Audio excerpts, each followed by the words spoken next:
আমরা আমাদের ভাইদেরকে হারাতে চাই না। বাংলাদেশটাকে নিরাপত্তা এবং শান্তির ভূখণ্ড করার জন্য বাংলাদেশের আপামর জনসাধারণ এবারের সিদ্ধান্ত গ্রহণ করেছে।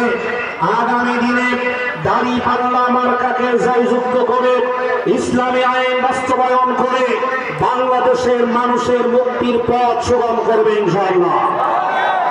এই পথটাকে ঠেকানো যাবে না, এই স্রোতকে থামানো যাবে না।